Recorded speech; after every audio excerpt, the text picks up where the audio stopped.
Hello friends, इथं तुम्ही बघू शकता खूप सुंदर साडी व जुन्या साडीपासून मी इथं ड्रेस बनवलेला आहे. कशा पद्धतीने बनवले मी इथं थोडक्यातच तुम्हाला दाखवलेलं आहे. तुम्ही बघू शकता पूर्णपणे. ह्याचा व्हिडिओ तुम्हाला पूर्ण पाहिजे असला तर नक्की तुम्ही मला कमेंट करा. पूर्ण कटिंग आणि स्टिचिंगचा व्हिडिओ बनवून माझ्या चॅनलवर अपलोड करते. आता इथं कटिंग करून घेतलं आहे मी.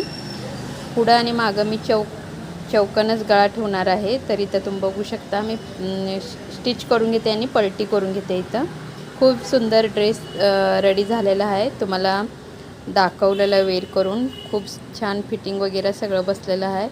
तर अशा पद्धतीने इथं गळा रेडी करून घेतलं. दोन्ही पण इथं गळा रेडी करून घेतल्यानंतर मी इथं शोल्डर अटॅच करून घेते. तुम्ही बघू शकता शोल्डर अटॅच झाल्यावर मी इथं स्लीव्ज अटॅच करून घेतलं. स्लीवचे अटॅच झाल्यावर मी इथं ओव्हरलॉकसुद्धा बनवून घेतलेला आहे शोल्डरला आणि स्लीव्जला. तर इथं वरचा पार्ट पूर्ण झालेला आहे रेडी. आता खालच्या पार्टला मी मिऱ्या टाकून घेते.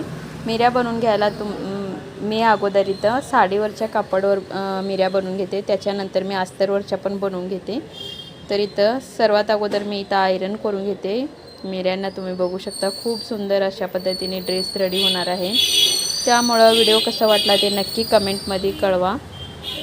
जुन्या साडीपासून तुम्ही पण नक्की अशा पद्धतीने ट्राय करू शकता. तर इथं मिऱ्या झालेल्या आहेत करून इथं अटॅच करून घेते अशा पद्धतीने. आता इथं फिटिंग करून घेते दोन्ही बाजूला. पण तुमचं किती फिटिंग माप आहे त्या अनुसाराने इथं फिटिंग करून घेऊ शकता तुम्ही. तर अशा पद्धतीने इथं स्लीवचं फिटिंग टाकून घेतलेलं आहे. त्याच मार्कवर मी इथं स्टिच करून घेणार आहे पूर्णपणे.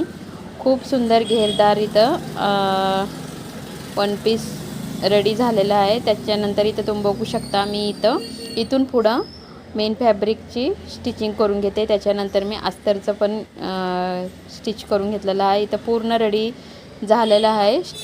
तुम्ही बघू शकता खूप सुंदर असं फिटिंग वगैरे बसलेलं आहे. अशा पद्धतीने कोणत्याही जुन्या साडीवर तुम्ही ड्रेस स्टिच करून घालू शकता. तर हा ड्रेस कसा वाटला ते नक्की मला कमेंटमध्ये कळवा.